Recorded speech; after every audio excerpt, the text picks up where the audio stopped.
Hey. Hey, everybody. Welcome to the Green Room, YXE. Episode 5. That's right. It's February 24th, right? I think so. Yeah. So welcome. I'm Leslie. I almost said I'm Johnny. I'm Leslie.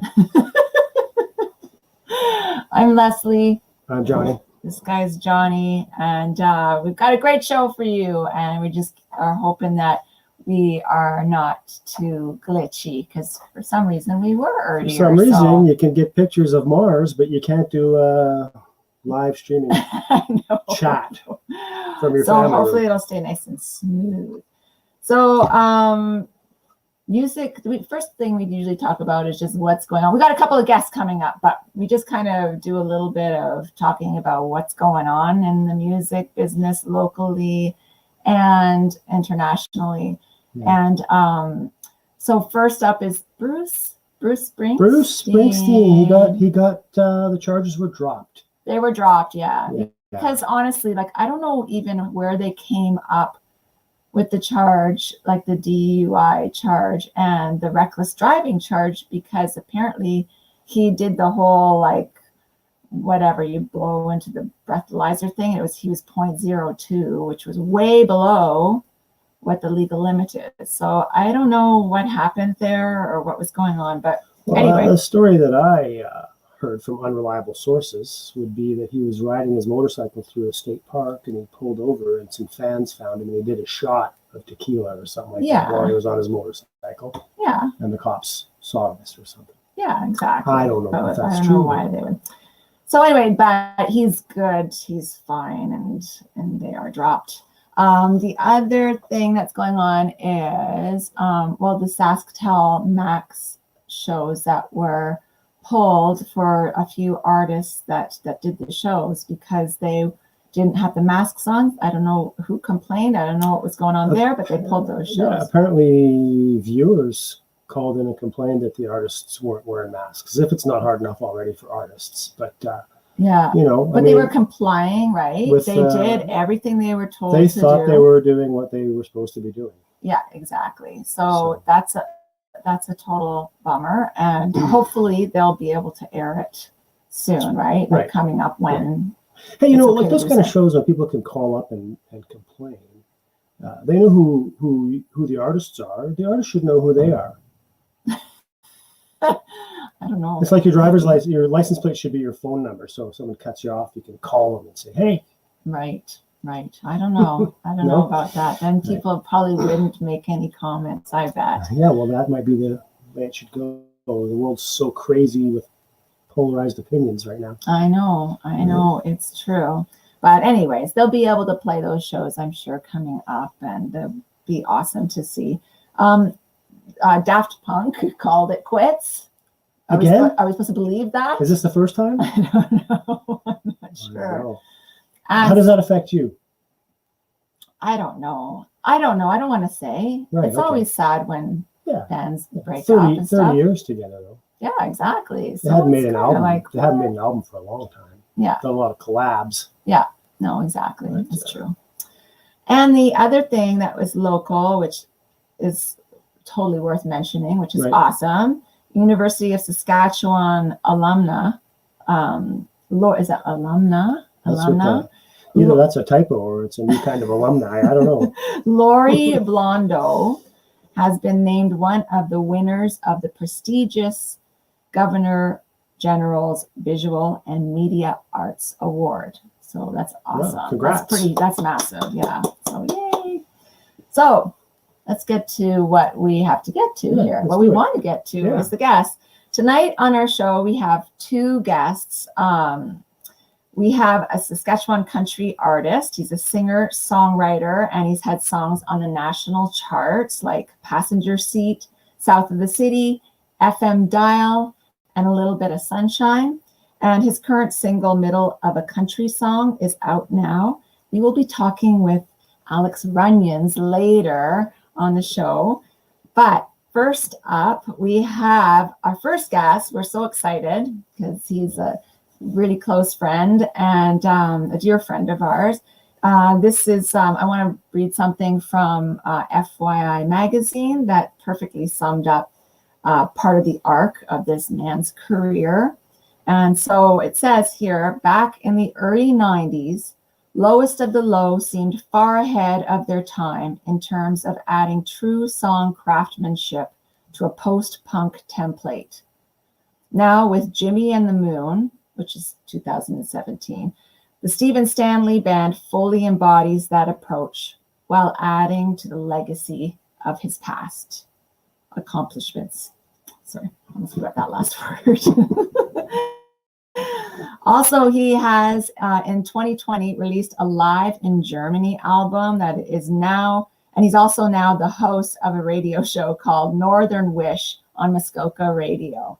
Please welcome to the show. We're so excited, Stephen Stanley. Hello. It sounds like I'm busy. Stephen. Hey. Good to see you both. Yeah, you too, man. Yeah, so good seeing you. You're like a hippie now. Yeah, this is the non-haircut thing is really getting to me now. Really want to get a cut. Yeah. You do? Yeah. Well, you can do so many things with it now, like the bun, the ponytail. Just Leslie, it just doesn't work. I've tried it a couple of times. It just doesn't work. This is like I've been relegated to toques alone just to keep it out of my face. So there you go. That's my go-to now. Yeah, hats are good. I love hats. They're awesome. Does the trick. It's kind of like, what's that part in Spinal Tap when he's like, chapeau? No, you're getting a little shaggy there or whatever that is. Whatever. I can't. Look at me. The Air Force, remember? Oh, vaguely, yes. Got to go back and watch it too. Yeah, I know. That's not one of them. All right. I'm going to scramble to watch it now too. Hey, there's Allison. Allison, yay, Stephen. Yes, I second that. I hear that. So, okay, so we're just going to fire away here. Fire away. I notice when we do these things that it's like, I've known you for a long time, and we, play on the same hockey team, and we do, have played music together. But yeah, you don't really know your buddies, what they're doing and everything until you go, I better do some research on Steve and see what's going on. And I'm like, oh, wow, he's a busy guy. I've tried to, I don't know about busy, but I've certainly tried to stay busy over the course of, ever since the pandemic started. Added a few things in. The radio show has been a real fun thing. As I expect you're experiencing doing a weekly show, adds a new element to the whole thing that I'm quite enjoying. So yeah, it's a different way to stay in touch for sure. Yeah. So, so let's get going here. Let's start talking about Shakespeare in My Butt. Oh boy, okay. Let's go back to Popular Front, actually. Yeah, wow. We were probably playing the clubs the same time you were, and which is the reason why you don't get to see everybody, because sometimes you're in a working band, you're out playing on weekends and stuff, and you don't see your other people that play, and it's just kind of strange. But I read an article that you said that Popular Front failed miserably. Yeah, that's pretty true. Popular Front was Ron and Dave Alexander and myself, and we were probably about 30 seconds away from just not playing music together ever again, because we were relegated to, as I think a lot of young bands go through this, but we got to the point where we tried to play a lot, and we were playing shows all around Toronto to our 3 girlfriends and the bartender. And that was like a weekly occurrence. And I think, at first it's like, oh, this is great. We're playing live shows. We're writing songs. We're, making music. And then, a year of doing that, and it starts to, you're pulling into Strattingers on a Wednesday night and packing your gear onto the stage to play for the woman that you're going to go home with later that night. And by that, I mean our girlfriends. I'm not saying there was nobody there to pick up. So yeah, so we really got close to saying that we're just, it's not working for us. And I don't remember who decided to do this, but we said, let's try to do some acoustic music. And so Ron was the bass player in Popular Front. He stopped playing bass, and the two of us just picked up acoustic guitars, and we did a recording in Ron's basement apartment right near Withrow Park. And a lost recording. I wish we could find it now because we could probably make some money off it, because it was I think it was about 8 or 9 of the songs that ended up on Shakespeare in My Butt, and we just recorded them with 2 acoustic guitars and a snare drum, and then started doing shows based on those 7 or 8 songs. And 9 months later, maybe it was, I may be compressing time a little bit, but 9 months later, we were packing every club in Toronto. So it really is. There was a definite shift, a mindset shift in how we were, making music, how we were playing music. I think taking Ron off the bass and putting him on the guitar changed the dynamics of the band. Then we brought John Arnott in as the bass player when it became Lowest to the Low, and and then we took off on 5 really, really intense years and broke up, I think, 3 times before I finally left the band for good in 2012. So there you go. Hallucigenia was 1993, an album we made in Vancouver, and incredibly fond memories of spending time out there and being managed by Frank Weipert and touring Canada incessantly. We were doing, I think for 92, 93, and 94, we were doing like 250 shows a year. So all we did was tour. And, and you can relate, I'm sure. And as you said, you don't get to be close friends with anybody else on the Canadian scene because you're kind of ships passing in the night, right? You see each other once in a while at home. So Johnny and I really didn't get close until we started playing hockey together, which was quite a few years later, and the rest is history. And then these two decided to move away, and now we're relegated to talking on the internet. Yeah, right. Well, I mean, over podcasts.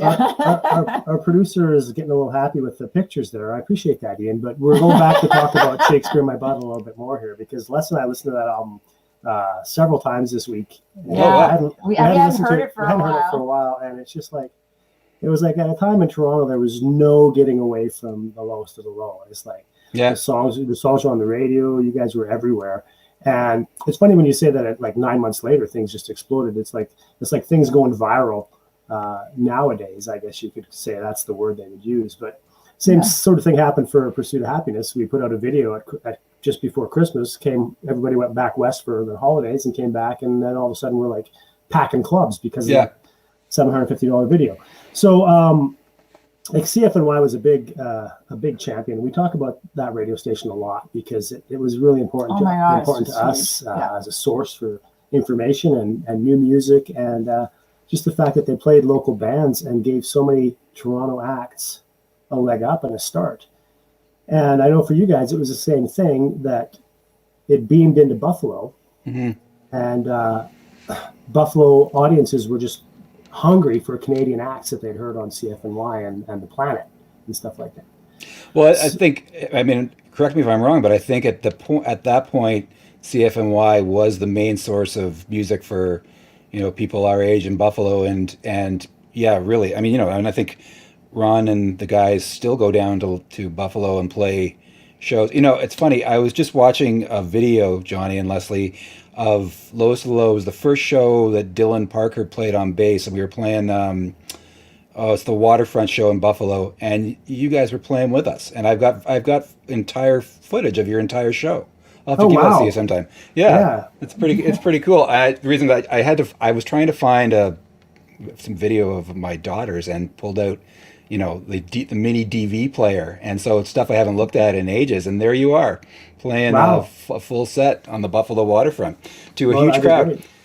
So the CFMY thing is awesome. I had when Shakespeare in My Butt first came out, I had a graphic design job, and I worked a kind of a night shift at Richmond and Spadina, and I would go down there and design overnight, and always had CFMY on. And then one night I'm listening to the radio, and I hear a song. I'm like, oh, that sounds familiar. And then I realized it was us, and kind of by myself in this office, kind of freaked out. And then the DJ, who I did not know at that point, over the course of the night played 4 songs from Shakespeare in My Butt. And like, I figured I should quit my job now and just go and buy a car or something, because here we were on the radio, and radio was a much bigger deal in 1992 than it is now. I say that as somebody who's just started a DJ gig, but I still have a warm place in my heart for radio, but obviously it doesn't have the same amount of power that it did back then as one of, as you said, video, but one of the sources that people would find out about bands. And so CFMY put us on the map, and and eventually I got to know who that DJ was. It was Brother Bill, Neil Morrison, another guy we played hockey with, Johnny. Yeah. And he just liked the record and had some latitude to pick songs overnight. And that particular night that I happened to be listening, he played 4 songs, and it was quite a. I don't think I've ever told him that story. I should tell him that story sometime. Yeah. Well, if he's smart, he's listening right now. But it was just his birthday. It was just his birthday, so he's probably still hungover. Oh, that's right. It's his birthday. Yeah, that's right. Yeah. Okay. So this was something I thought was cool. That Chart magazine had 3 separate reader polls, and you guys were in the top 10 for that album. And then Bob Merceau's book, number 84 of all-time Canadian rock albums. I mean, that's just when I listen to that record, and there's still a real good charm to it. It's not doesn't sound dated or anything, and stands the test of time. Yeah, for sure. So, and it was interesting reading some articles where you say it's hard to get out from the shadow of that record at times, right? And did you guys, when you went to do Hallucigenia, did you feel that was something that you wanted to do, or was it like just a different approach? You had more money, because right away when you drop the needle, I'm saying that I was listening to an MP3. I don't have the vinyl, but you hear right away the richness and tone of the guitars are way more in your face than Shakespeare. But was this a sort of just an evolution of the band, or were you guys consciously trying to be a little heavier, or was it something that you just sort of? Yeah, it's a good question. That's a good question, because I think really we'd gotten a lot heavier live and went to make that record in Vancouver, and certainly more time, more money. We spent a couple months in Vancouver making that record at Vancouver Studios. At that moment, signed to an indie label in Vancouver called LSD Records, and they were a subsidiary of A&M. So about halfway through the process, A&M took the record over, and then we were housed on Universal until we broke up the first time around. But we were working with a producer named Don Smith, and he'd done Tragically Hip Records. He'd done 5440 albums, and the ones that had sort of like put us over the top were he did the first 2 Cracker records. So it was a lovely guy who I think really probably wasn't the right guy for that record. I think we were going in a heavier direction, and his forte was that kind of behind the beat soul, and that Cracker does really well. So I think the record collides a bit. Now, I haven't listened to it in years, and people say it stands up okay when they talk to me about it. But I remember thinking we were pretty sort of raw, like almost always on top of the beat post-punk band by that point. We'd sort of taken Shakespeare and really, really kind of amped it up on stage, and the new songs were that way. And I think he wanted it all to be behind the beat. And about halfway through making Hallucigenia, he found out that he was producing the next Stones record, which I think was Steel Wheels. Now, producing, he might have been engineering it, but whatever reason, he was a good friend with Keith Richards, and found out halfway through our album that he was making that record. So he kind of lost interest with us. And he's a really sad story. He died a few years back, kind of penniless, and just a real victim of substance abuse. And but I had, the guys didn't love working with him. I had a couple nights in the studio with him that are probably some of my favorites ever, where it was just I and the engineer, guy named Rod. I forget Rod's last name, and I'm sure he's probably still in the business, because he was fantastic, West Coast guy. And we were doing lead solos, and Don was a whirling dervish wizard. Like, he just loved mixing guitars, and I still, when I have heard the guitar sounds on that record, I think he did a really good job with it. I just think the overall feel of the record wasn't where the band was at that moment in time, and and by Canadian standards it still did pretty well. And then if we'd stayed together, we broke up kind of halfway through the the treadmill of what that record would have been. Had we seen it right through and made another record, I'm sure the story would be very different now. But yeah. Right. Well, this is just my observation or my opinion, and it may be incorrect, but I like when Pistol came out, like CFMY played that song a lot. And then after that, it was kind of like, was that sort of like, did you get a lot more radio airplay after that, or was that sort of the beginning of the? Yeah, good question. There was from that record, Pistol and Gamble got a lot of. Gamble did okay across Canada. Like that was I think that was the single we went with, and the second single was going to be City Full of Cowards, and I think we broke up just as that was coming out. So. Right. So yeah, that kind of killed the momentum.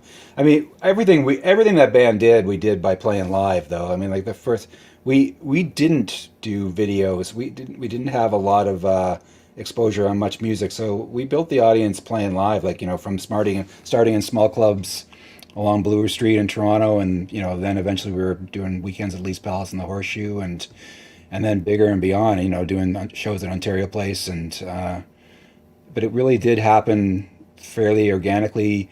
I think something that's you don't see as much these days, because I think people find music in different ways. Like you know, we played this place on Bloor called the Blue Moon, and we would do a 5-night stand once a month, and we did that for 9 months.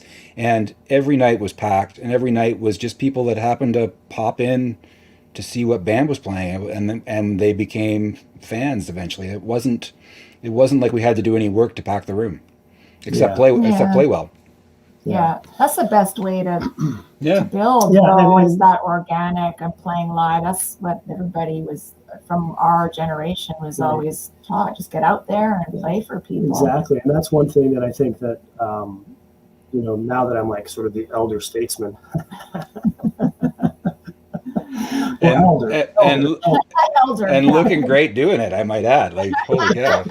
Sometimes, you know, sometimes younger musicians will say, you know, what do we do? What should we do? What should we do? And I just say, you know, well, A, learn how to record yourself, but B, play everywhere and anywhere. Play as much as you can, and forget this nonsense about just hiring musicians to do one-off gigs and hope that things are going to work out. Get a band, develop your sound, and write and perform, and things should fall into place if you're you know, so desire to, you know, commit your life to rock and roll, right? Yeah, sort of thing. So that's the best advice to me. I think, you know, I see merit in down the road and, you know, trying more of a solo approach to it. But in the early days when you're learning how to play, nothing replaces being in a room.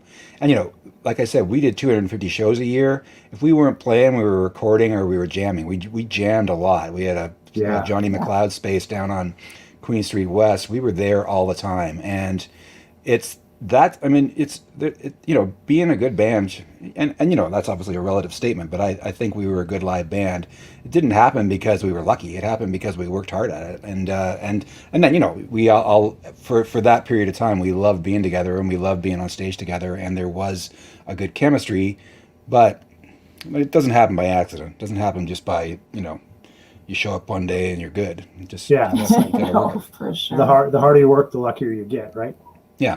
That old saying, right? Yeah. So, anyways, even that's no guarantee, but still, you got to do it. Yeah. And I keep moving along here. I don't want to get bogged down on this, but on this low to low stuff. Yeah. You guys. Oh, we could talk. We could talk for hours, Steve. Because this is another thing you don't get to do. Is like, I don't get to sit down and grill you. You know, I mean, hey, can I borrow some sock tape? Where are we going drinking after the game? Right? You know, that's like you're mostly asking me why I played so badly, how I missed that pass. Yeah. Hey, man, I was open, man. Anyways, you guys said so. There's a great article I found from like November 2010. You and Ron sit down and talk to the Toronto Star, I think, about your volatile history and a sold out show at Massey Hall and stuff like that. So you put out your first solo record a year before your last album with Lowest of the Low. Yeah. Were you already like, you know, I got one foot out the door? Were things sort of full of friction at that point, and it was just something that you were wanting to change, or? You know, right at that moment in time, the band was pretty much a temporary venture. It didn't feel to me, anyways, that we were going to stay together and do a lot more. So it wasn't. I enjoyed it. If I was being honest, if I had my druthers, Lowest of the Low would have been together for 25 years, and and be wrapping up a nice career right about now. But it didn't happen that way, and I don't tend to look back and regret that. But I was never, I mean, certainly there's been times where tension was high and it was difficult to be around those guys for as much as we needed to be around each other. But at that point, I think it was just, I don't think I was really good at making my own records if I was in that band. I think when I was in that band, I was devoting all my sort of mental energy to it. So the first record happened. We were on a bit of a break. I put it together. That's an album that Alan Pickens, another hockey teammate of ours, produced. And at the timing of when it came out was just because that's when we finished it. Basically, it wasn't sort of anything Oh, okay. other than that. So yeah, I didn't really feel like Lowest of Low was going to become sort of what it had been in the past, right at that moment in time. So Time to move on and do something different, I guess, hey? So was that your band then? Was that the Stephen Stanley band, or was that a different cast of character? well, that's a whole different group, and that making that album it was funny because it was Randy Cornu playing drums and John Delorier playing bass and a guitar player who I think lives in Vancouver now or in Victoria named Craig Brown. And it's funny because again, the pandemic has brought a lot of retrospective looking at yourself and just in general. And I put out an extended version of that record on the streaming services, so I hadn't heard it in a long time. And boy, I was listening to that, and like Craig just kind of blew me away with the guitar playing that he'd done on that record. So it was a good band. And about halfway through making that record, which it took a long time, we weren't playing live because we were making the record, and then I think Randy moved back to the East Coast, and John and Craig drifted away, and by the time the record was done, it was just me. So yeah, that's a sad story. Yeah, well, that I'm just looking now because my short-term memory, the first song on that album is just killer. I listened to that over and over this week. Oh, cool.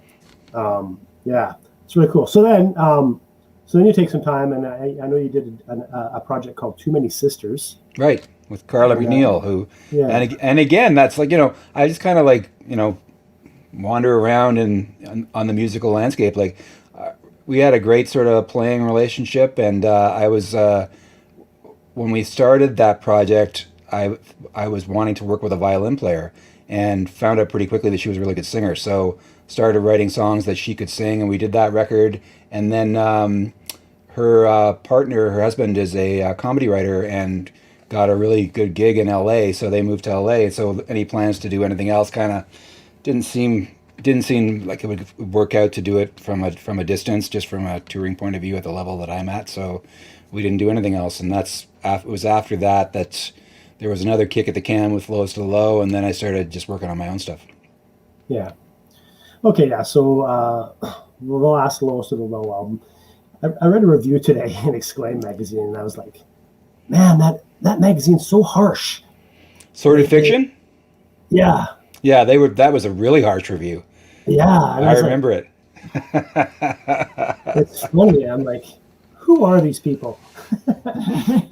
Anyways, so 2017 you did, and by the way, did you do the artwork for Jimmy and the Moon? Is that you? No, that's an illustrator named Matt Daly who did the cover, he's yeah. If I cool.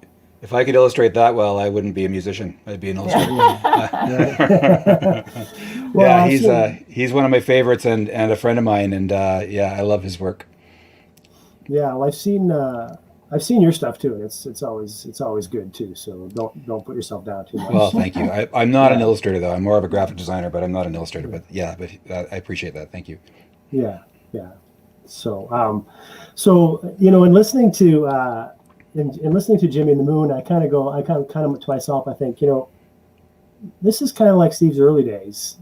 I sense a feeling of like you're unburdened, and that you're like, you've found some sort of joy again in what you're doing. Not that your other stuff was, like he's a bitter old prick or anything like that, but it was just like, but you can sense, but I can sense a certain change in your music, and it seems just to be like, you're a little more carefree. You seem to be like, I love this band. And by the way, the video for Under the Mine of It is just awesome too. That's cool. Track. But yeah, But is there some sort of, did you sense a change in yourself after all that time and thinking about your career? Was it conscious, or was this just you living in that moment, Kev?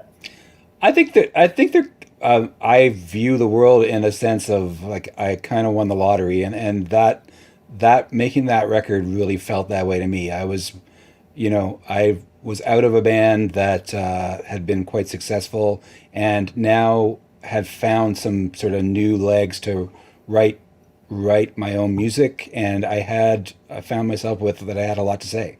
So, and then one thing leads to another, and I'm now on Wolf Island, working with Chris Brown, working with Kate Fenner, my own band, which Chris Bennett on guitar, who is one of Toronto's greats.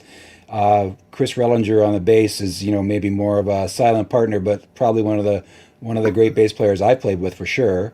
Not to take nothing away from Johnny Sinclair, who we did do 2 gigs together as one of my solo projects, and it was you and Dave Alexander and James Gray. And remember those gigs? I do. Yeah, and there were those were that one night we played at that place on Queen Street West, way west up by Roncesvalles, and it was a really, really intense night, and James got in some trouble with the bartender, and the bartender told me, "You're never playing this club again as long as you live." And I was like, "What? What did I do?" So apparently what had happened is he'd poured a drink over a woman's head at the bar, and I didn't even know any of this had happened, and I'm being kicked out of the club because he was in my band for one show. Anyways, yeah. I think I did play there again, but so I need to tip my hat to that band that existed for a very short period of time. And there again, I don't know why we didn't do much more. I don't know what was going on in my life at that point, or any of our lives, but so there you go. Look who just signed in. You're right, I didn't know that story. Neil, thanks for tuning in. Wow, can somebody pass me a Kleenex? I'm tearing up here. That's awesome. So sorry. So I really did feel like we're going back to Jimmy and the Moon, but I just got to spend. We'd made that over 7 months of back and forth from Toronto to Wolf Island, and I don't know if I'm sure you know Chris Brown, but working with him, producer, and as a musician it's just great. I love recording. I love the process of putting music down on tape or zeros and ones, whatever the case may be. And we had fun making that record, and I hope that shows. And I just love the process of it. And and if the pandemic has done anything, it's really kind of put a damper on that, because like we were probably set to record about a month after it started, and so now it's a year later, and I'm kind of champing at the bit to get back there and make a record, because I probably got 2 records written now, so that's kind of fun too. Yeah, because I noticed early on that you were doing you started doing a weekly acoustic show from your backyard. Yeah, and Pagans joined you a couple times or more. Yeah, I don't know, but so you seem quite comfortable with the acoustic guitar and storytelling. Is the future Stephen Stanley band stuff going to be more along that lines, or is it going more rock, or is it? I vacillate with that thought, because I get what you're saying. I really like playing with the band when it's just 2 electric guitars, bass, and drums. But some of these songs have a vibe that seems to me they need to be a bit more organic. I will say one thing that I'm sure about is that every show I do from now on will be with a laptop in front of me, no matter what club I'm playing at, because I'm just so comfortable sitting in front of a laptop and playing guitar. I've never had a more sort of engaged audience than my laptop. It never complains. Yeah, right. Awesome. Okay, so well, that's cool. And maybe now's the time to start working on that record, because if they're talking like 2022, before things start to maybe unwind and get back to normal, you could be ready to go. I want that same experience again to make it on Wolf Island, and they're living in a very nice and well-formed bubble there right now. So, but I stay in touch with Chris very closely. So the minute that it seems appropriate to get back there, we'll be back there and recording for sure. So, but you have to let me tell my Saskatoon story, because it involves the 2 of you, and you don't even know it. Wait So- a second. We'll Okay. get there. We'll get there. Yeah, We'll get there. We'll get there. Let's keep them hanging here. I just want to talk about your live record. Oh, sure. Did you? Am I mistaken? Did you go to Ireland? Yes, we did a 3-week sort of European 3-country tour. We were in Germany at a festival called Static Roots, which is one of the most beautiful things I've ever taken part in. It's a weekend-long sort of Americana roots festival that's in Oberhausen, Germany, and boy, we had. I seriously have nothing. I have nothing that I can compare to that weekend. It was just the greatest weekend of music of my life. And then we went to London, and we did three nights in London during a heat wave of heat waves that makes any Toronto heat wave I've ever experienced seem like a cold day in February. Oh, and really? then we did I think 8 or 9 shows in Ireland, which was fantastic. So it was a great trip. Wow, that's great. That's awesome. Because the guy on the live recording, I mean, people who want to hear a good live recording, you should check that out on Spotify. Yeah, that's the live. He was pretty good English. He's pretty good English speaker. What, at the beginning? Yeah. Oh, that's so. Jeff Robson. He's a DJ from Winnipeg. See, really? this is where music is so weird. Like somehow I get booked to this festival in Germany, and then find out that Jeff Robson is the de facto MC of this festival every year, and he's made friends with the guy Dietmar who runs the festival, and Jeff, who has a show called Tell the Band to Go Home on CK. Oh, I'm going to get it wrong. It's the Winnipeg University radio station, CKFM, I think. Oh boy, I'm sorry. I apologize, Jeff, if you're watching. I'm going to see a message come up now saying you're an asshole. But Jeff was a lowest of the low supporter over the years. When we put out the first anniversary version of Shakespeare in My Butt, Dave Alexander did a documentary, and Jeff's was the entire voiceover of that documentary. So it's this small little music community from Canada kind of makes its way around, Yeah, for sure. Okay, now you're on the radio. Yeah. I have not yet tuned in to listen to your show, but I assume it's like a radio show where you're playing songs and talking about artists and how did this happen? Because secretly in my dreams, I've always wanted to be on the radio just playing tunes, without some corporate guy saying, you got to play this, you got to have this, you got to do that. Just go, pick my own playlist and be on the radio and talk and blab and talk about music. But it's never happened. That's what I'm doing. Awesome. Yeah. Dream gig. It's wonderful. Yeah. It really came about because since I was a kid, I spent a lot of time in Muskoka and have a bunch of friends up there, and so started paying attention to this radio station, which is called Hunters Bay Radio, out of they're out of Huntsville, but they have studios in Gravenhurst and in Bracebridge as well, and started getting in touch with them and saying, hey, we're coming to town, they have a Thursday night live show where you go in and record 5 songs live. So started doing stuff with the station, did a Canada Day show with them, and got to know the guy that owns it, and just kind of put a bug in his ear a while ago and said, hey, if anything ever opens up, let me know, because I'd love to. And about 3 months later, he sent me a message saying, hey, would you want to do this show? So it's Mondays at 2:00 and it replays on Thursday nights. And I record it from my home in Toronto, and exactly what you say, I occasionally interview people and mostly just try to put together an hour's worth of music that makes sense together and that I like. And that's the thing is, that's my only criteria. I play stuff that I like. So you gotta feed me some of your stuff that I can add into one of these shows coming up. So we'll have to return. We will, and hopefully you'll like it. I already do like it, so that's not a problem. But I've done interviews with artists, but I've never done one with 2 people. So maybe that's something we should attempt, because because the show is short, there's a lot of editing that goes on after the fact to get the interview to fit in the time slot. So I'm scared to do one with 2 people, just because that would mean a lot of bouncing between 3 voices. But hey, I'm willing to give it a try. So. Well, yeah. So, Ian, if you could throw up that picture of Steve's radio show there that we have set aside for you. But Gravenhurst and Muskoka. Les and I used to rent a cottage at Bala. Yeah. What was it called? Sunset Bay in Bala? Is that what it was?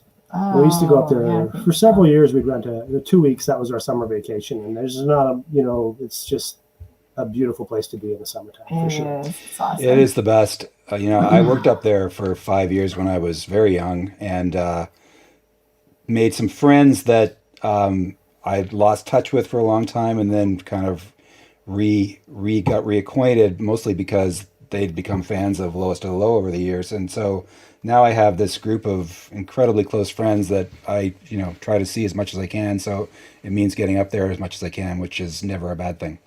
Yeah. So we just had that up there for your show. Nice. There's something I was going to say now, and I can't remember. It was the most important part of the whole interview. I can't remember what it was. You'll remember.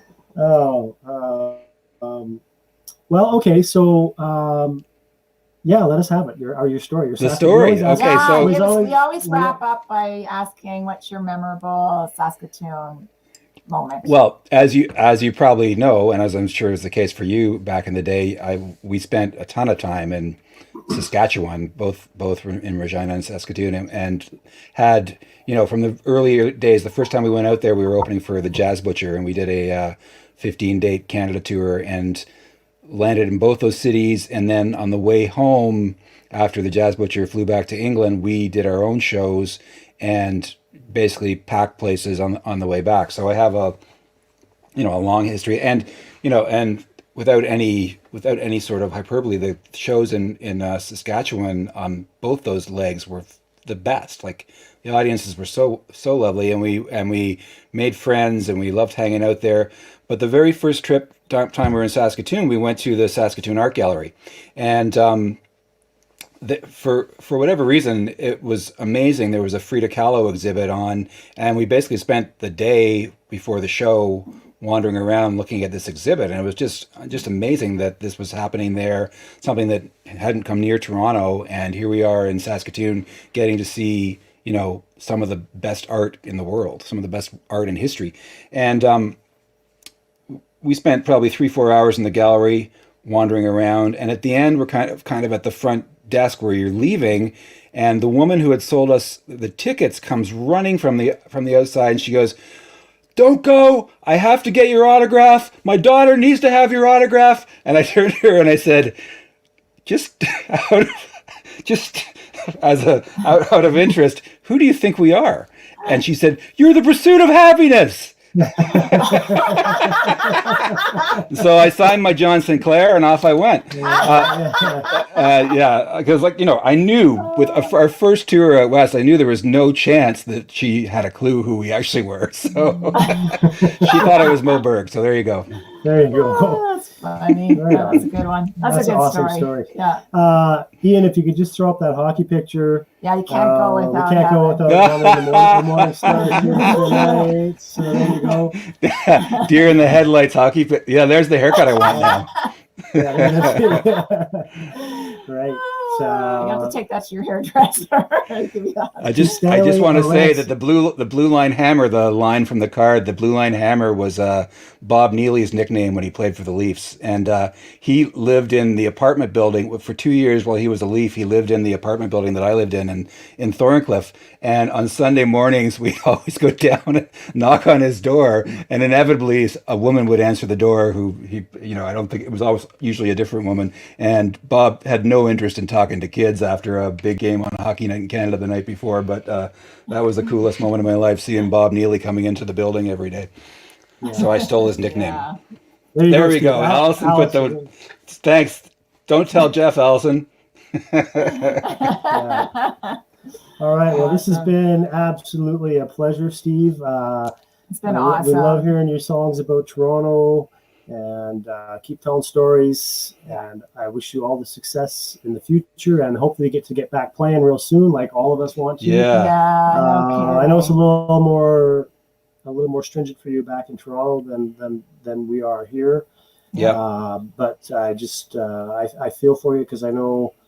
We actually did something this week for Sastal Max, and we played. Everyone had to wear a mask while we played, but we got to actually get out and was like our first gig in a year, but it was fun to do. And I know that every musician like us and you is just, What's it It makes a Yeah. difference, doesn't it? Yeah, it really. I think I think there's a big renaissance coming when the day comes that live music returns in full force.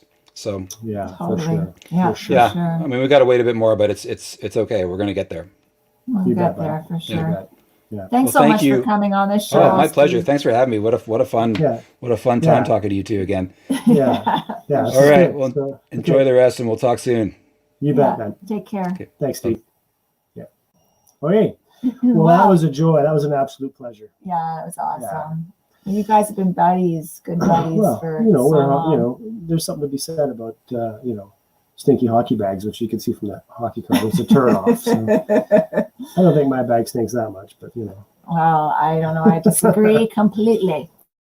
Anyway, let's move on now. We want to get to our next guest, who we're really excited to have on the show.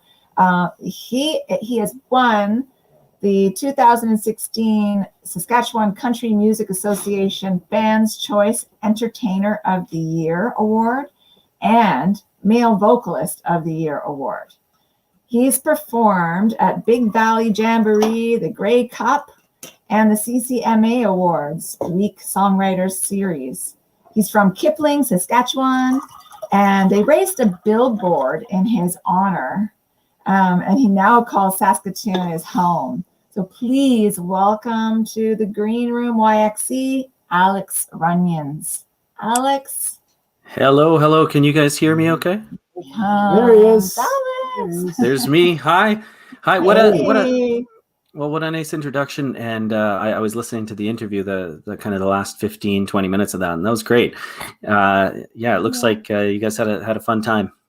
It's nice to see that. Yeah, we try to. So don't be a party pooper. Let's get going here. I'll do my best. Hey, I got a fresh coffee here. It's kind of late for a coffee, but I don't know. Oh my gosh, you'll be I up got all fresh night. coffee too. Except Oh, it's got sure, ice and okay. ice and whiskey Okay. in it. So. Hey, you do you. That's just fine. Yeah. Okay, so we had that billboard up there as we were Yep. as Leslie was doing your intro. That's awesome. That's awesome. Can I, if I drove by Kipling, would I see that from the highway? Yes, I think that very sign that you're seeing there, that one, actually, I don't know. There was some big wind like recently that we had. Do you remember that? And it was out yeah. that way, and I think that sign actually kind of got ripped down or something like that. So, but there is two signs, one on either end of town. So the other one is still standing strong, and I think they're going to repair that one. But yeah, it's kind of cool to see. Yeah, that's awesome, right? Yeah. So Kipling. Yeah. There used to be a subway stop. It was the end of the TTC line in Etobicoke called Kipling Station In Toronto. Yeah. in Toronto. But I was gone for so long, and Leslie's a new Saskatchewan person. So refresh our minds geographically. Where exactly is Kipling? Okay, well, from here, it's about 5 hours southeast. So, Kenosi Lake, kind of that area. It's a bit of a trek now from me because I used to live in Regina. I lived in Regina for about 13 years. And so to go home and see my parents and my sisters and the family there, it was only maybe an hour and a half. But now it's a bit of a trek, and definitely, if I'm going to go out that way, it's got to be, I'm going to have to stay overnight for a couple of nights, probably make it worth it. Right. So Is it a farming community? Are you have that background? Yeah, so I didn't grow up on a farm, but there's a lot of farming out there for sure. A lot of oil as well, so it's kind of that area, down in the Estevan area and whatnot. Farming and oil, I would say, is kind of sort of the backbone out that way. I actually worked for a company that built air seeders, Seed Hawk, and they were just in a little, the shop out there was in a little town called Langbank. So I worked there and slapped some bolts on these air seeders for a couple of years, and that company, it ended up being it's a massive company now, and I think it was sold to someplace in I don't know, I think it's called Vaderstag now or something. Gosh, I wish I remembered, but either way, I worked there for a couple of years. So, and I worked on my uncle's farm for a little while growing up. I've always been kind of involved in farming in one way or another, but it's a great little community. I love it. And I say little, but it's actually growing. Every time I go back, I don't really know a lot of people, especially the young people, which is, they probably see me and see, who's this old guy? They probably see you and go, oh, you're the guy from the billboard. The billboard guy. yeah. And I'm surprised that thing nobody's drawn a mustache on that yet. But yeah, it's kind of cool because, exactly. But if, friends ever drive by and stuff, they usually take a picture of it and send it to me. And so that's kind of cool. When they talked about putting that billboard up, it was something special. And I really didn't feel deserving of it. And I still don't, honestly. It's like, I'm honored, of course. And, but it's just, I got pretty choked up when they originally asked me if they could do that. And at that point in time, I think I was, 13 some years into it. Sorry, I got my dog here. He might be making some noise, just so you know. But yeah, so it's a pretty special thing, and I'm always very thankful and very, very humbled by it every time I drive into town. Yeah, that's cool. Awesome. So I read somewhere that you started early as a performer, like you were 15. Yeah, when did you pick up that guitar and start? Yeah, singing? well, honestly, it was weird because when I was growing up, I'd walk to school and I would just make up songs and I'd sing, and I'd walk to school by myself, and I didn't know. I thought every other kid did that, and maybe they do. They just don't take it this far. So I would, and I still remember some of those songs I was making up, and it's just so strange. And then, as time moved on, I would sing in mom and dad's basement, and I'd pretend I was putting on these concerts, and we had a stereo down there. And so I'd put on some music, and I'd, pretend to play in front of crowds and make sure nobody was coming downstairs, or, I keep looking up. Otherwise I'd be too embarrassed. I'm sure they knew what was going on, but, so early on, I just enjoyed singing, and I don't know why, I just did. And I guess kind of creating music, as goofy songs when you're a kid and stuff. But, as time moved on, you got a great voice, so that's probably why you wanted to sing. Oh, well, thanks so much. You have an awesome voice. Well, thank you very much. One thing I remember, it was like a bit of a defining moment, was I was very young, and one of my cousins was singing at a wedding, and he was singing a Colin Ray song, and I remember thinking, like, wow, that sounded so smooth and so beautiful, and I just want to sound like that when I sing. And I remember at the wedding dance, I got his autograph. I mean, he was a cousin of mine, but he was older, of course. So, but I thought that was pretty cool. And I just kept singing. I wasn't aspiring to be in a band. I wasn't aspiring to be a writer or anything, or even a singer. And I got asked to be a part of sort of a rock pop punk group. It was very eclectic. And they were some guys from a neighboring town. And I guess they heard I could sing or something. And so I joined their band, and we started doing some writing together, and we wrote, again, very eclectic. It was odd, but it somehow worked because we were writing basically pop songs, but there was a couple of rock guys. So the solos didn't quite match the melodies of the songs. But it somehow worked. We won a competition, like a Battle of the Bands in Regina. Yeah. And so that was our first, or at least my first, recording experience, because part of winning Battle of the Bands, we got to record some of our songs, and the songs were pretty bad, but we were also very young. Like, it was about, probably 15 or 16 at the time, I think. And that's really where I first started learning to play the guitar. Friend in the band that he's still an amazing singer-songwriter. We don't really stay in touch anymore, but his name is Shane Hawken. And he was the guy who kind of showed me how to play guitar. And it's so strange because I think if I was ever to try and learn anything now, it would be a challenge. But I was so determined to be able to play this guitar. I think he taught me 4 chords in one of our songs, and I just played it and played it and played it. Hey, buddy, sorry. I just played it over and over and over until I got it. And I'd play it the next day, sleep on it. Next day, I could play the chords a bit better and do the changes quicker. And that's kind of how that went, and again, so we got our songs played on the local rock station, 104.9 back then. And it was pretty surreal, especially being as young as we were. And we played some shows around town. And again, I don't know how good the band was, but we thought we were pretty good. We made T-shirts, and the name of the band was NOB, which stands for Name of Band. Well, you must have been really good, because you got so much recognition, right? Like that's pretty amazing. Not every band gets that recognition. Yeah, I don't know. It was because I feel like that might have been I've got a pretty bad memory, but I feel like that was one of our first, if not our only competition we really entered.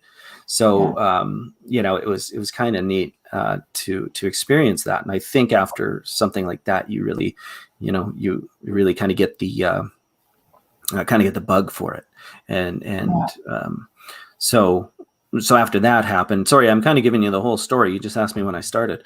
That's good. It's a good story. Yeah, It's a good story. sure. And those competitions, it's a good thing you didn't enter again, because you won one. Yeah. And if you enter again and you lose, then you're only 500. Exactly. I'm out of here now. Yeah. Mic drop, and you go out on a high note, right? Yeah. So honestly, after that, I think it was kind of a thing. Like, I always got along with the guys and everything, but there was a point where I didn't really have a rock voice, and that was kind of limiting what the guys in the band at the time, their direction. So so basically, essentially, I got kicked out of the band, and that's okay. Like I said, I'm still friends with all the guys. They replaced me with a guy who had more of a rock voice, and at the time, I was absolutely devastated, because when you're that age, that kind of stuff just it sticks with you. That's your whole world, and that's kind of how I identified with myself, was that I'm this musician guy in this particular band that some people liked. So that was pretty hard, and I didn't really do anything again with music until after high school. So probably 3 years or so, until I did anything. And I remember feeling like something was missing, and I just remember it was 2003, I think, and I'm quite sure it was then. I just said, I just want to do this. Why can't I do this on my own? There's always solo artists out there, and that never had crossed my mind until then. So so I started writing. That was after so you left Kipling and went to Regina, and then you went to university as well, did you? Yes, that's right. So that's also there was a lot going on through university, because I was going to school and also trying to do this music thing on my own, and trying to navigate and you're just trying to figure stuff out yourself. I didn't know who I was as an artist. I didn't really write any songs on my own before that. So I didn't know how that was going to sound or anything. And I guess, I was just trying to write. I had some songs that were okay. It was nothing amazing. And what had happened, though, was it kind of, I'm trying to get the story straight here in the timeline. Brad Johnner, he's from Saskatchewan here. He was touring around small towns in Saskatchewan, and what he was doing was he was just doing a call out for anybody who wanted to open up the shows for him, that they could do it. So Windthorst, which is a town close to Kipling, they were having Brad do his show. Excuse me. So they knew I sang. They asked if I'd like to be a part of it and do the opening act. And I said, absolutely. So I played. And after the show, Brad said, he goes, wow, I love your voice. He said, consider this an open invitation. anytime you want to come to open up for one of my shows, you can do it. So he exchanged numbers with me, and that for me as a young guy, it still means a lot, because it gave me a lot of confidence, and performing in front of a lot of people too, which I wasn't really totally comfortable with at the time. And so that was pretty cool. So I opened up a bunch of shows for him. I would drive almost anywhere to open up for him at the time. He was a couple hours away. I'd make it and go and open up and do, I don't know, maybe 3 or 4 songs. But to me, it was worth it, because I got to, do that and hang out with him. And it was a pretty special time for me. That's awesome. That yeah. you did that, Totally worth it too. And he is Yeah. he is a stand-up guy. He's a pretty awesome guy. We've had the chance to meet him too. So Yeah. that's awesome that we would do that. Yeah, I thought so too. And that stuff like that, it's so impactful. It really doesn't go unnoticed. It's so hard when you think back of all the little steps that were taken to get to a certain point. A lot of it you don't do on your own, and it doesn't happen overnight. So it's pretty cool to be able to reflect, because as you guys would know, it's always, okay, what's next? What are we going to do now to, book more shows or do radio stuff or whatever. It's all, you're never really looking back, I find.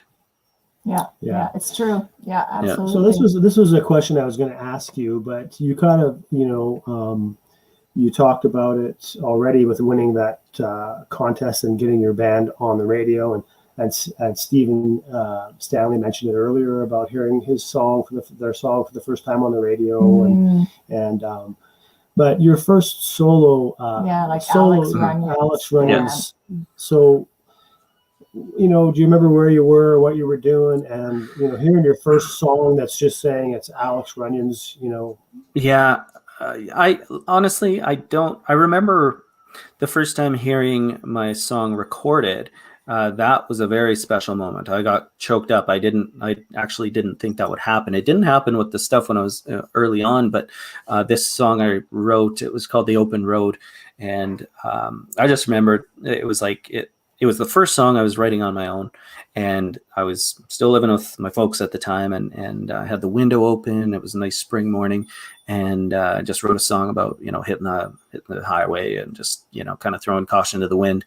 And it wasn't anything spectacular, but it was still, to me, it was like, okay, this is an okay song. This is something that maybe other people would listen to.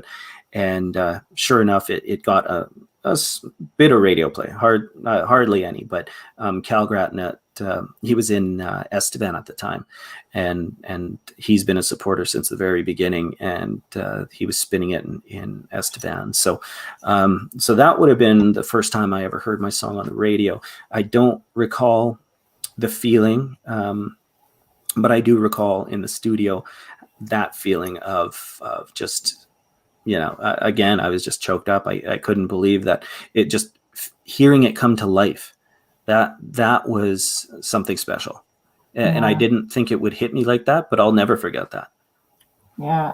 That's awesome. No That's kidding. cool. Hey? Yeah. So you've worked a lot with Bart McKay. Yep. And most recently, like a lot of your newer stuff is with Bart. Yep, that's right. Right? Yeah.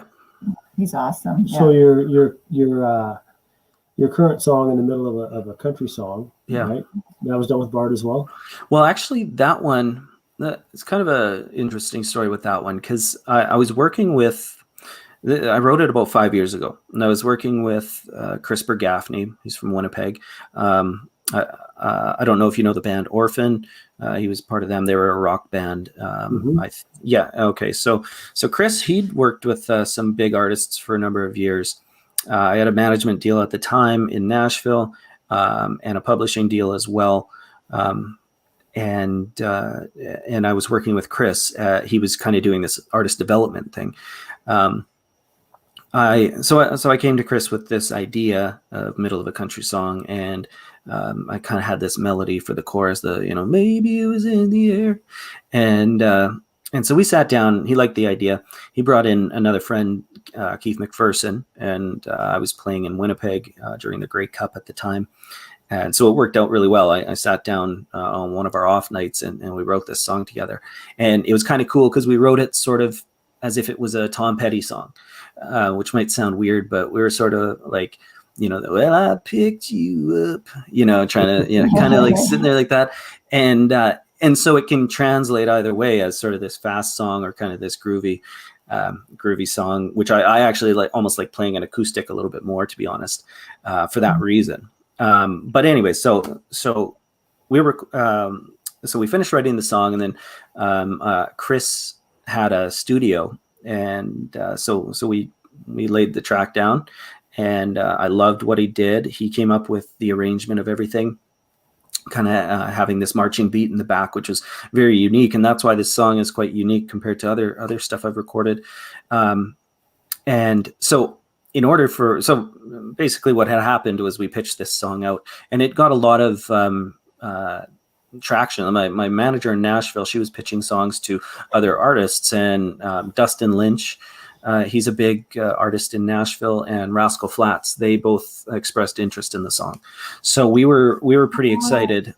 Yeah, because we thought, okay, well, that's cool. So we just kind of backed off at the time and decided to not do anything with it, like under me as the artist.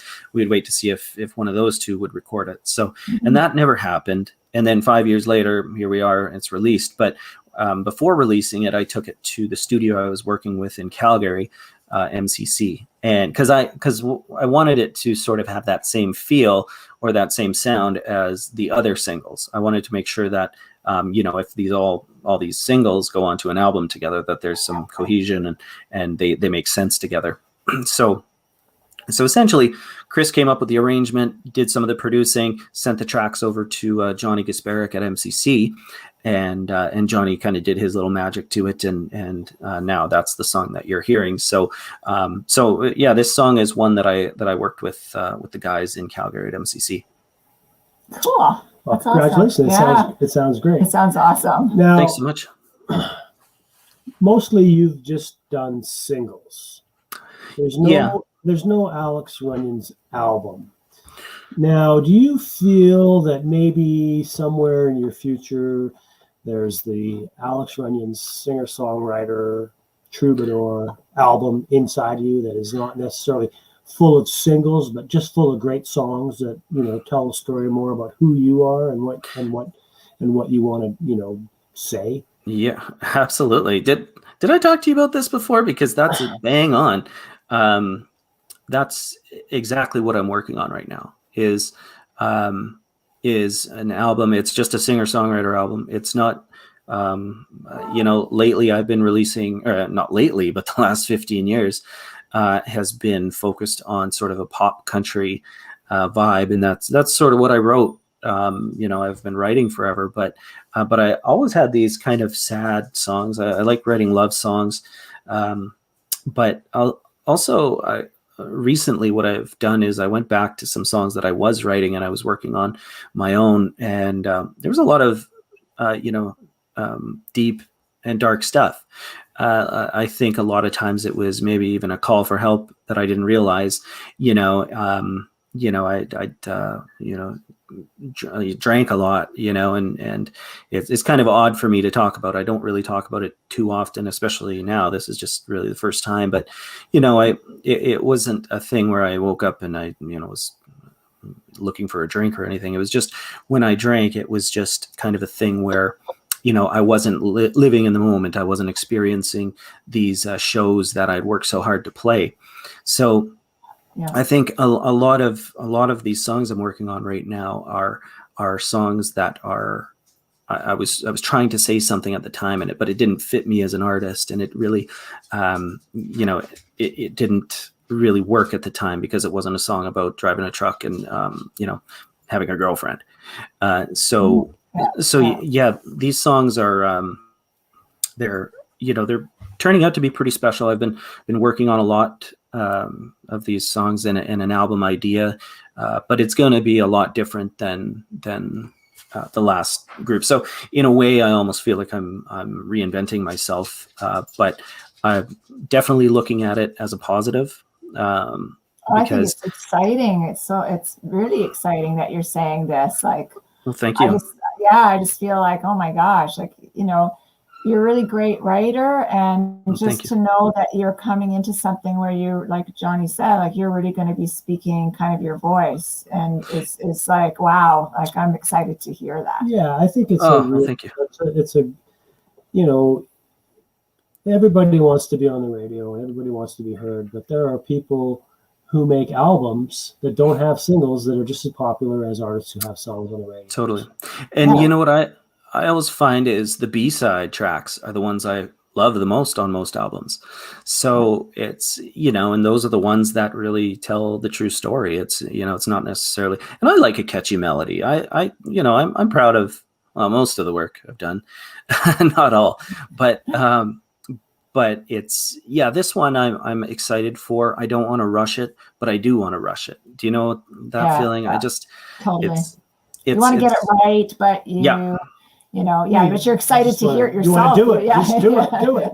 I know. And that's just it. So it's, you know, I've got all these notes and these melodies in my phone and, you know, notebooks and whatnot. So just trying to piece it all together and make sure it's all right. But I want the album to, you know, really flow well and really say something, and hopefully, you know, some of the material, I hope it does speak to other people too, because I think a lot of times that's what music is all about.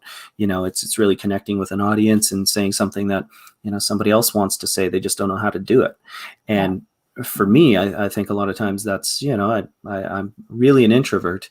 I don't know if people would ever know that, but that's because I spent the last bunch of years hiding behind a guitar and a band and drinks.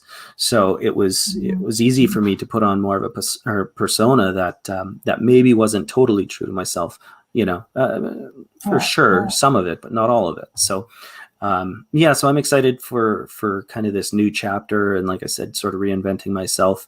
I feel pretty lucky to be able to do that. Yeah. Well, you know, so as an aesthetic, the album is an art in itself, just as much as a single is. You know, the way you're talking about the way an album flows and stuff like that. It's a real craft, and I think that it's something that is kind of fallen a bit by the wayside. Definitely. And you guys have done albums, like a number of albums, right? And do you ever get,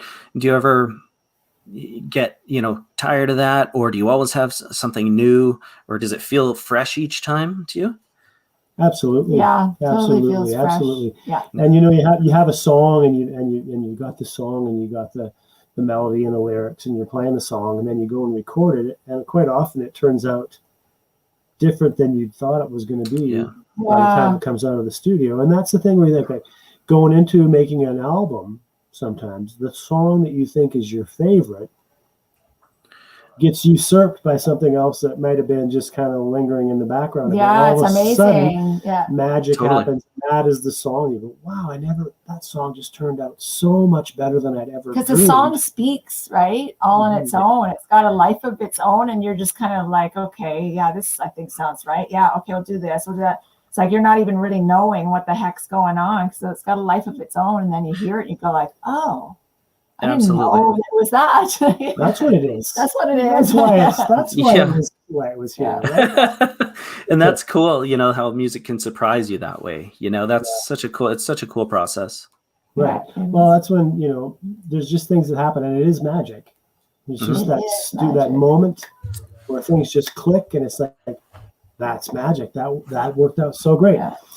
Once you get into it, you're probably going to have so many songs, you're not going to like know how to get it down to just like the 10, 11 or whatever. Honestly, that's exactly what's happening. I'm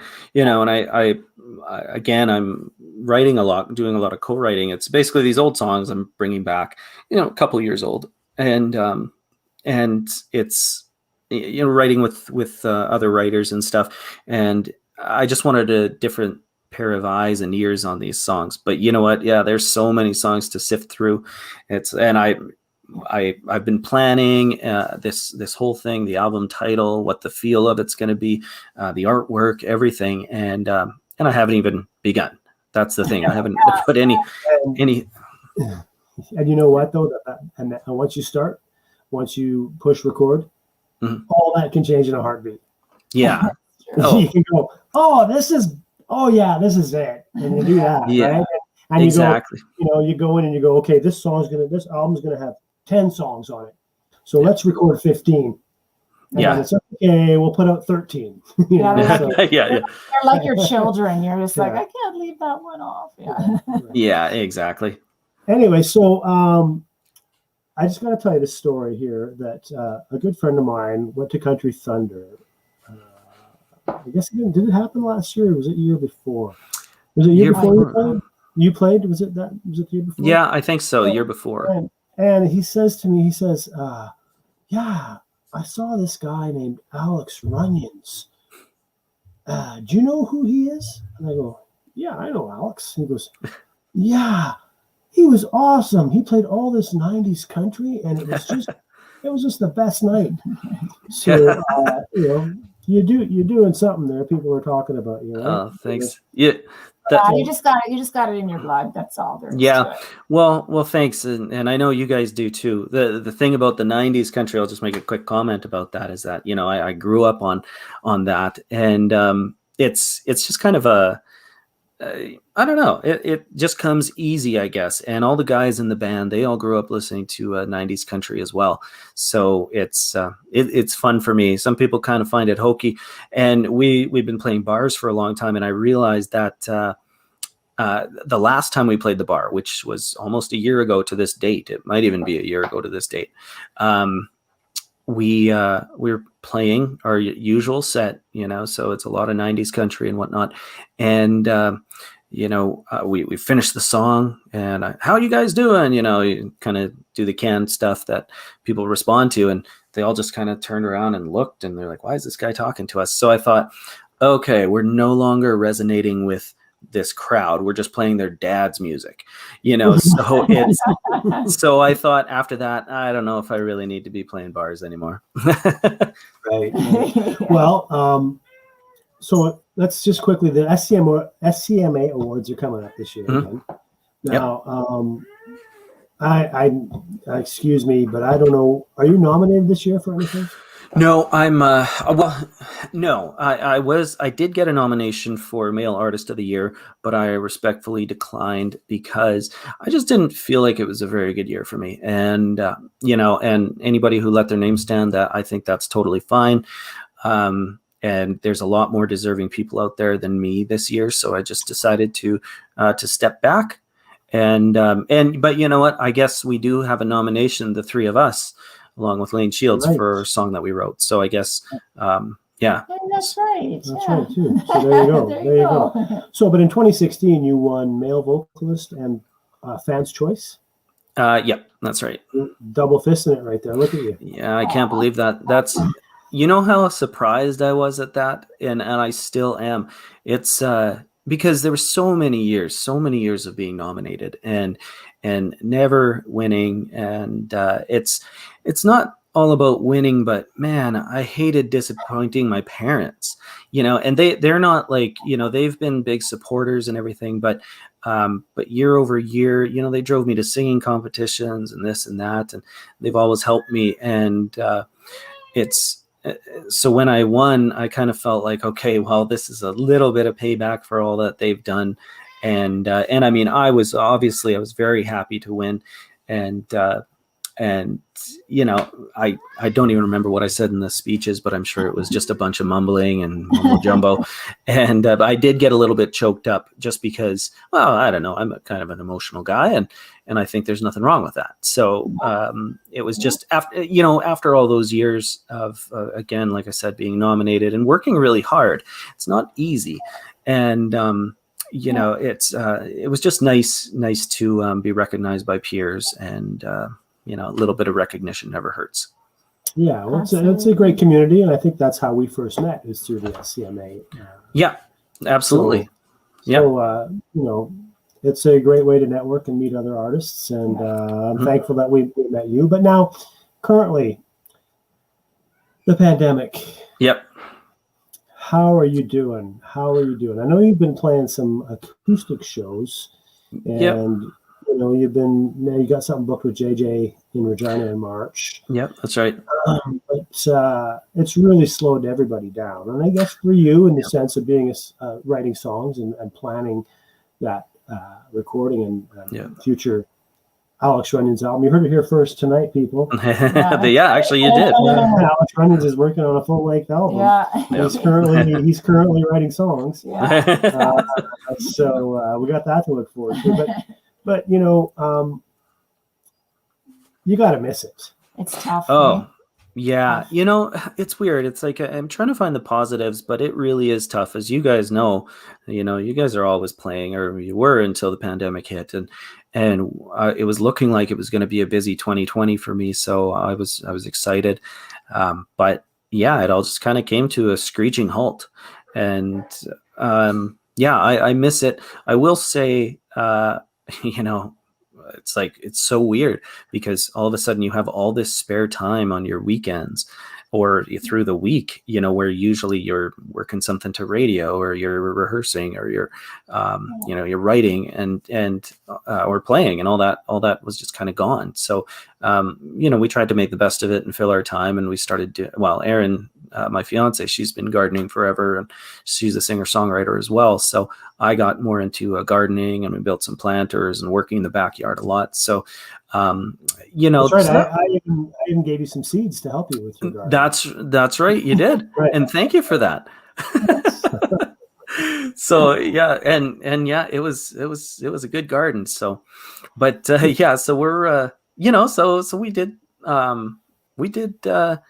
try to make the best of it, find some silver lining through it all. And again, I have to say, not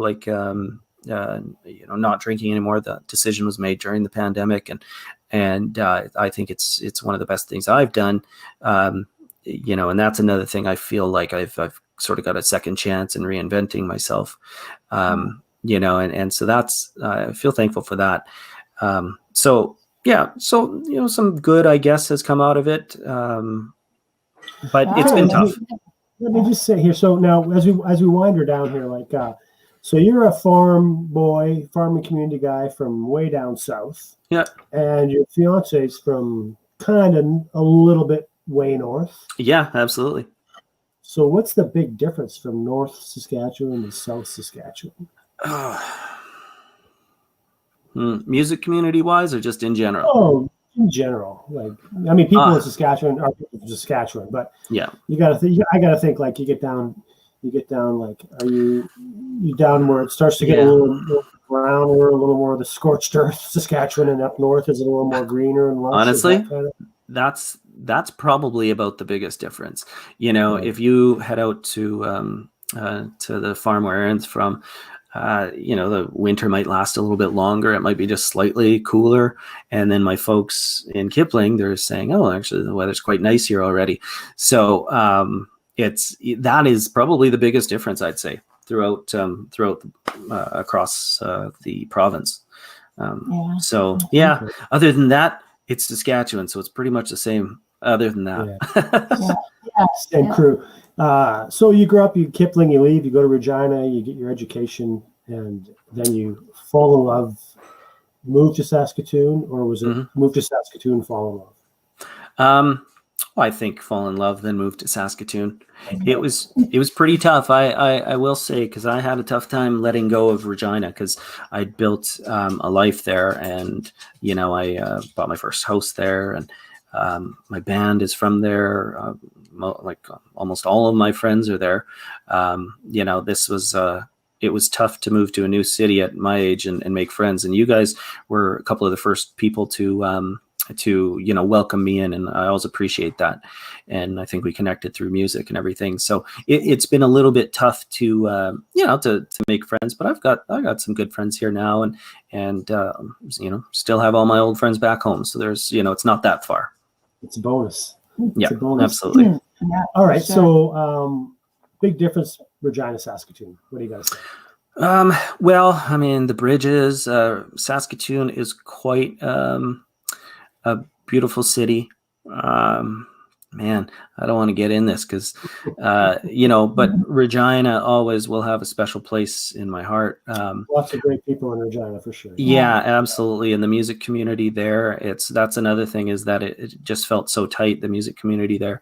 And I was just so entrenched in it that, I really do miss that camaraderie and those, like everybody back in Regina. City to city, I think performing venues, Regina has a few more. I think so anyways. I kind of miss that. But and a really supportive community too. And not to say Saskatoon doesn't at all, but I just haven't been here long enough to really make a name or make as many connections.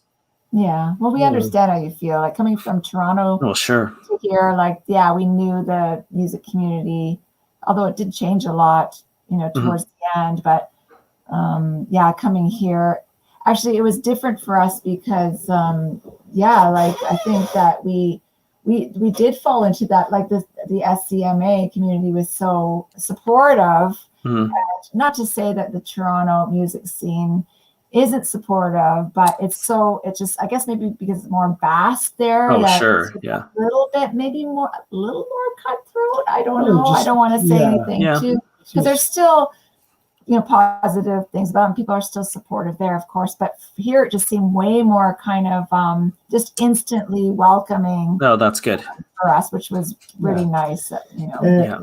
And now as we get ready to go, you got one more thing you want to talk about? Oh, you have something. Okay. You have been here 3 years now? 3 years. I think 2017 November. So yeah, about 3 years and a little bit. Yeah, a little bit. So that's not very long, really. Your most fondest Saskatoon memory incident happening. Oh, or whatever. What is that? Oh boy, that's a big one. Our show at Amigos was pretty fun. That was good. Because I haven't played a whole lot of shows here. I'm sure there's something I'm missing. Honestly, I love, I can't really pinpoint one thing, but I do love spending, if it's not music related, I love spending time at the dog parks with Aaron and the dogs and just kind of doing our thing there and talking and hanging out and spending some quality time with our pack. So it's, Saskatoon. That leads to the next question. Sure. Wrap it up. You got quite the crew there. Yeah, I was gonna say, I love that video too, where you're throwing the toy to your doggy and he or she keeps missing it. That was so cute. So I'm gonna get out and practice that move. But how many? So who have you got there in your crew? You got a bunch of them. I'm surprised. Yeah, we got a picture, Ian, of the dog in the truck. Oh, yeah. Hey, so that's funny you take that one. That is, we're on our way to Saskatoon. We're moving that day, me and Kinsey. Oh, yeah. So that's so funny you'd pick that picture. That's Kinsey. I've had her for about 9 years now. She's 9 years old. So, or I guess 8.5. Maybe I got her when she was 6 months old, and she's just a very, very polite dog. People have said, which she is. She's just like a really, really sweet dog. And then we have a beagle. His name is Franklin, and he gets into everything. Our house, I was told by an old coworker that they had a beagle, and by the time they had kids, they were totally prepared because they had to baby-proof everything from the beagle. So we have like a baby-proof lock on our freezer so that he can't get in there because he's able to take his little T-Rex arms and pull the freezer door open. And we came home one day and he had got in there and ate quite a bit of food. So it was kind of, we were a little bit scared. Oh my goodness. But he was okay. He was okay. And then, so he's a lot of fun. And you know what? It's so funny because these two dogs, they're completely different breeds, but they're best friends. And it's so cute to see them play and completely different sizes. And then we have our cat, Oliver. And he just sort of exists. He's just there, he kind of is cuddly. He's kind of not cuddly, and just when he wants to be, really. So he's just sort of in our house. That's what it feels like. Yeah. Right on, Alex. Well, thanks for joining us Yeah, tonight. thanks so much for coming And here. My pleasure. Can't wait to give you a big hug one day again soon. I know. I can't wait either. Absolutely. Yeah, you keep writing and singing. Can't wait to And, hear can't wait what to you're hear going what to you be got doing. Yeah. So Well, Yeah. well, thanks so much, and thanks for having me on. I really appreciate it. This was a lot of fun. yeah, it was. And when the time comes, if you want to do it again, Yeah, Yep. for sure. That'd be We awesome. can do Yeah, it. if you Yeah. want to. Let's do it. We just got to hang out for Yeah, however I long. That was know. awesome. Yeah. I don't see anybody, so. there you go. Same with me. Yeah. Okay. Okay, Alex, Okay. thanks Okay, so Alex, much. take care. Say hi to Aaron. Will do. Okay, take care. Thanks. Take care. Okay, so we've had some comments tonight. Allison Green, thank you so much for tuning in and watching Hi, us tonight. Allison. Yeah, thank you. Hopefully, we can keep getting some nice guests on here that are. I like it when they talk. I like it when people talk. Yeah, it's like it's awesome. it's to me. Yes. We would do interviews, and it's like, Hey, there's Warren. Warren Metternach, Woohoo. great interview, guys. Yeah, thank you, Warren. But when you're doing it, you got on the radio and you get a spot, and it's like the questions come fast and furious, and you got like 2 minutes or 3 minutes, and To then you just go, answer. I didn't say that right. Oh God, Yeah. I wish I would have done that. Yeah. I like this where you get to sort of. Let's It's have more a like nice it's more like a little print. chat. It's more like a print interview where you actually talk. And Who's that's there? stuff. Oh, But, Shane. Hey, Shane and Pauline. Shane and Pauline, thanks for tuning in. Yeah, thanks So we're for gonna tuning in. wrap. You got to do something here now. Yeah. Okay. Well, we were going to talk about what's going on around town, but of There's course not not much. I mean, not yet. I don't know. Does somewhere else pubs still have stuff once in a while? I'm not sure. We can check on the website. I know Right? Bud's is going to have more acoustic stuff. But anyways, Yeah. But please subscribe and follow No YXE on YouTube and Facebook. And the Green Room also has t-shirts, so be sure to check that out. And just shameless self-promotion, we have a band called Tucker Lane, and we have a new album out called Random Fireworks on a Beach Obscured by Trees. So check that out, and on all digital and streaming platforms. And you can check us out on tuckerlane.ca. And also other No YXE shows, because this is an awesome new online channel. No TV YXE. channel. TV channel. So there's No YXE has a sports podcast, and that's Mondays at 6:00. And then there's a Let's Chat on Tuesdays at 11 a.m. And then there's In Focus YXE. That's a cool. What's the new show? game What's the new show called? Is it called Let's Chat? Let's Chat. I think. And that's the one Tuesday that's at 11. that's the one that's in Arabic. I'm not sure. Oh. Maybe Ian can tell us that. And I'm not sure about that. And then, yes, it is. Yes, it is. Let's Chat. It says right there. Oh, awesome. Yeah, it's in Arabic. Let's Chat. That's Tuesdays at 11. And then In Focus YXE That's so cool. is It's a so cool that there's like enough, people who multiculturalism. multiculturalism, Yeah, they that's They're awesome. going to tune into this, get to know, and it's great for them to Saskatoon is become, just awesome. Saskatoonians. Yeah, exactly. Right? And then In Focus YXE, which is a game show where things are blurry and you have to guess what's going on there. That's a lot of fun. And then Slow TV YXE, Sundays at 10 a.m. I think I got everything there. Yeah. So if you're an artist and you have something going on or coming up, be sure to email us at thegreenroom@noyxe.com. I think it's the Green Room YXE at noyxe.com. I actually got to find out how to log into that email. Yes, we have to get. Have we Ian to even help had us any figure that emails, out. Ian? I don't even We know. don't know. So anyway, don't want to keep you any longer. This has been a blast. Thanks so much for tuning in, and see you next week on Wednesday to check out the Green Room YXE next Wednesday at 7 CST time. Keep rocking and rolling, everybody. Peace out.